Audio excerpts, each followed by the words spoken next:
Hello everyone, welcome back to the channel study with Radha. Guys, आज की इस video में हम डिस्कस करेंगे बीकॉम फोर्थ सेमेस्टर के पेपर बिजनेस रेगुलेटरी फ्रेमवर्क के कुछ इंपॉर्टेंट एमसीक्यूज को। आज का फर्स्ट क्वेश्चन है हमारा, the Indian contract act came into force on, यानी इंडियन कॉन्ट्रैक्ट एक्ट जो है वो कब फोर्स में आया था। तो ये फोर्स में आया था 1 सितंबर 1872 में, यानी कि ऑप्शन नंबर बी करेक्ट हो जाएगा।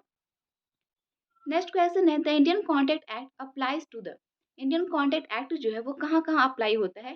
तो ऑप्शन नंबर बी यहाँ कह रहा है whole of the India including Jammu and Kashmir, यानी कि पूरे ओवरऑल इंडिया में अप्लीकेबल होता है और जम्मू एंड कश्मीर में भी अप्लीकेबल होता है।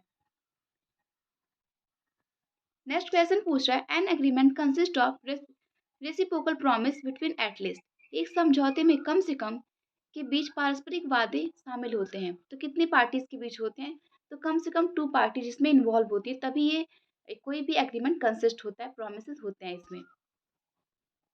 नेक्स्ट क्वेश्चन है आपका, every promise and every set of promises forming the consideration for each other C a or an, हर वादा और वादे का एक सेट एक दूसरे के लिए विचारणीय है, तो ये एक दूसरे के लिए ऑफर है। ठीक है, ऑप्शन नंबर सी करेक्ट हो जाएगा, ऑफर।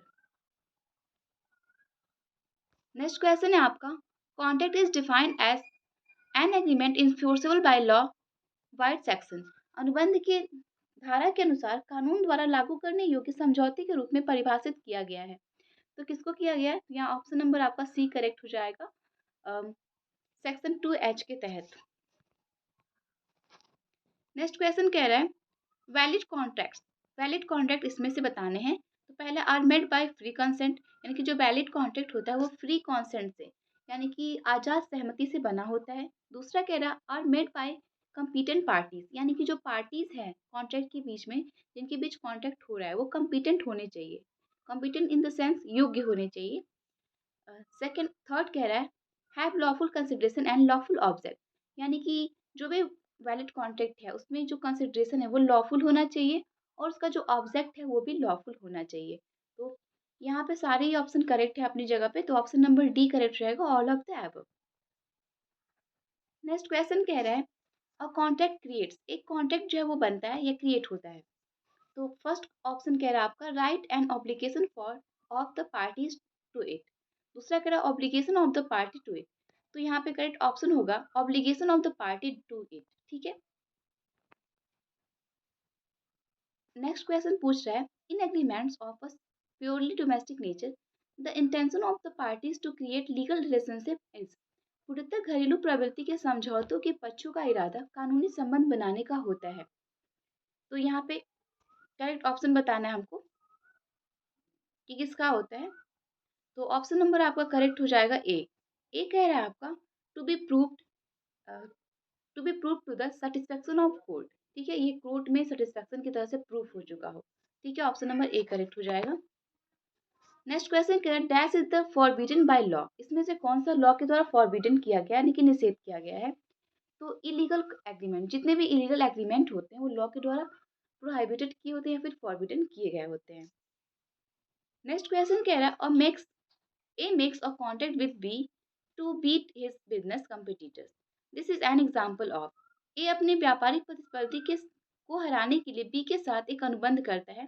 इसका यह किसका उदाहरण है, तो ये यानी A जो है वो B के साथ एग्रीमेंट कर रहा है अपने थर्ड पर्सन को, यानी कि थर्ड पार्टी को compete करने के लिए। ठीक है, तो ये एग्जाम्पल हो जाएगा आपका इलीगल एग्रीमेंट का। ठीक है, ये जो कि ये इलीगल होगा। नेक्स्ट क्वेश्चन कह रहा है, विच of the following legal statement is incorrect, इसमें से कौन सा लीगल स्टेटमेंट जो है जो इनकरेक्ट है। तो पहला कह रहा है, N agreement enforceable by law is a contract, section 2, यानी कि एक एग्रीमेंट जो है वो लॉ के द्वारा इन्फोर्सेबल कराया जा सकता है, तो ये सेक्शन 2 में कहा गया है। सेकेंड कह रहा है आपका, all agreement are contract, section 10, नहीं, तो यहाँ पे सेकेंड ऑप्शन ही गलत हो जाएगा, सारे एग्रीमेंट कॉन्ट्रैक्ट नहीं होते हैं, सेक्शन 10 में नहीं कहा गया है। ठीक है, नेक्स्ट क्वेश्चन कह रहा है, dash is made by words written, इसमें से कौन सा एग्रीमेंट है जो वर्ड्स रिटन होता है। तो यहाँ पे option number A he correct हो जाएगा, एक्सप्रेस कॉन्ट्रैक्ट, एक्सप्रेस कॉन्ट्रैक्ट जो होता है वो एक्सप्रेस किया जाता है वर्ड्स में। ठीक है, तो यहाँ पे ये करेक्ट हो जाएगा। नेक्स्ट क्वेश्चन कह रहा है, agreement the meaning of which is uncertain, agreement का अर्थ अनसर्टेन होता है, तो ये है आपका वॉइड। वॉइड एग्रीमेंट जो है वो अनसर्टेन होता है, क्योंकि वॉइड एग्रीमेंट यानी कि इसका नाम ही वॉइड यानी कि शून्य का समझौता, तो ये एक तरह से अनसर्टेन होता है, इसमें कोई निश्चितता नहीं होती है। नेक्स्ट क्वेश्चन कह रहा है आपका, which of the following relationship raise presumption of positive influence, निम्नलिखित में से कौन सा संबंध सकारात्मक प्रभाव का अनुमान लगाता है। तो यहाँ पे ऑप्शन नंबर डी आपका करेक्ट कह रहा है। पहला कह रहा है पेरेंट एंड चाइल्ड, ये भी सही है। दूसरा कह रहा है religious spiritual Guru and disciples. तीसरा कह रहा है आपका गार्जियन एंड वॉट। और चौथा कह रहा है ऑल ऑफ द एबव। तो ये सारे पे अप्लीकेबल है सही चीजें, तो ऑप्शन नंबर डी करेक्ट हो जाएगा। नेक्स्ट क्वेश्चन है question number 15, which of the following is false with respect of minor entering a contract, नाबालिग के अनुबंध में शामिल होने के संबंध में निम्नलिखित में से कौन सा गलत है। तो हमको यहाँ पे रॉन्ग आंसर बताना है, ध्यान में रखिएगा। पहला ऑप्शन कह रहा है आपका agreement, an agreement with or by a minor is void and initiate. दूसरा कह रहा है a minor can be beneficiary of a contract. तीसरा कह रहा है the contract involving a minor as a beneficiary may be enforce at the option of the third party. ठीक है, तो यहाँ पे ये वाला जो ऑप्शन है वो गलत है। ठीक है, ऑप्शन नंबर सी इनकरेक्ट है इसके अकॉर्डिंग।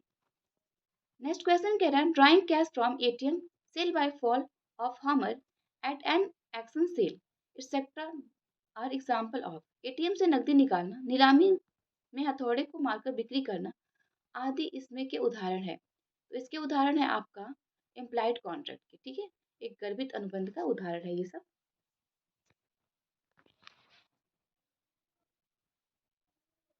नेक्स्ट क्वेश्चन कह रहा है dash is one sided contract in which only one party has to perform his promises or obligation. एक एक तरफा अनुबंध जिसमें केवल एक पक्ष को अपना वायदा या दायित्व पूरा करना होता है, तो वो किस तरह का अनुबंध होता है। तो वो अनुबंध जो होता है वो यूनिलेटरल होता है। ठीक है, क्योंकि यहाँ पे एक आदमी जो है एक तरफा अनुबंध हो रहा है, उसे ही सारे ऑब्लिगेशन को, उसे ही सारे वायदे को पूरा करना है। नेक्स्ट क्वेश्चन कह रहा है ऑल कॉन्ट्रैक्ट इज एन, सारे कॉन्ट्रैक्ट होते हैं, तो सारे कॉन्ट्रैक्ट जो होते हैं वो एग्रीमेंट होते हैं पहले, उसके बाद वो कॉन्ट्रैक्ट बनते हैं। नेक्स्ट क्वेश्चन कह रहा है a and dash is a every promise and every set of promises forming consideration for each other, प्रत्येक वादा और वादों का प्रत्येक सेट एक दूसरे के लिए विचार बनता है। ये है, तो ये एग्रीमेंट का होता है। ठीक है, एग्रीमेंट के लिए होता है ये। नेक्स्ट क्वेश्चन कह रहा है every every agreement and promises enforceable by the law is, प्रत्येक समझौता और वादा कानून के द्वारा परिवर्तनीय है, तो ये कॉन्ट्रैक्ट में होता है। ऑप्शन नंबर बी करेक्ट हो जाएगा। नेक्स्ट क्वेश्चन कह रहा है a contract is an agreement creating the defining obligation between two parties, the definition was put forwarded by, एक अनुबंध पार्टियों के बीच दायित्वों को बनाने और परिभाषित करने वाला एक समझौता है। ये परिभाषा को आगे बढ़ाया गया था, तो ये सैलमन के द्वारा आगे बढ़ाया गया था। ऑप्शन नंबर आपका सी करेक्ट हो जाएगा, सॉलमन। नेक्स्ट क्वेश्चन कह रहा है the law of contract is nothing but, law of contract जो है वो कुछ नहीं है लेकिन, तो यहाँ पे ऑप्शन नंबर एक कह रहा है a child of commercial dealing. Next question है to form a valid contract there should be at least, एक वैध अनुबंध बनाने के लिए कम से कम होने चाहिए, तो कम से कम 2 पार्टीज होने ही चाहिए। ठीक है, ऑप्शन नंबर आपका बी ए करेक्ट हो जाएगा।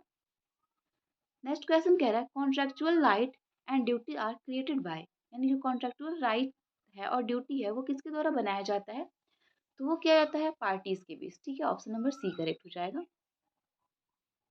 नेक्स्ट क्वेश्चन कह रहा है defining sorry agreement is defined by section dash of the Indian contract act, समझौता को भारतीय अनुबंध अधिनियम की 1872 की धारा डैश के द्वारा परिभाषित किया गया है, तो ये किया गया आपका सेक्शन 2E के तहत। ठीक है, नेक्स्ट क्वेश्चन कह रहा है विच of the following labour legislation of is implemented only by the central implementation machinery, निम्नलिखित में से कौन सा श्रम कानून केवल केंद्रीय कार्यान्वयन मशीनरी द्वारा लागू किया जाता है, तो ये किया जाता है employees set state insurance act के through. Option number D correct हो जाएगा। नेक्स्ट क्वेश्चन कह रहा है under section 212 the act is applicable to not seasonal factories, धारा 212 के तहत अधिनियम और मौसमी कारखानों पर लागू होता है, ये होता है आपका 10 और more. Okay, option number employ 10 or more person. Next question, employees deposit linked insurance scheme was introduced in the year. कर्मचारी जमा लिंक बीमा योजना किस वर्ष शुरू की गई थी? तो ये की गई थी आपकी 1976 में, यानी कि 1976 के तहत ये की गई थी। नेक्स्ट क्वेश्चन कह रहा है the payment of gratuity act was introduce in the year. Gratuity भुगतान अधिनियम वर्ष में पेश किया गया था। ये किया गया था आपका 1972 के, ठीक है। The maternity benefit act was introduce in the year. मातृत्व लाभ अधिनियम वर्ष में पेश किया गया था। ये किया गया था आपको 1948 में। तो ये थे हमारे आज के सारे क्वेश्चंस। आई होप आपको सारे क्वेश्चन समझ में आए हों।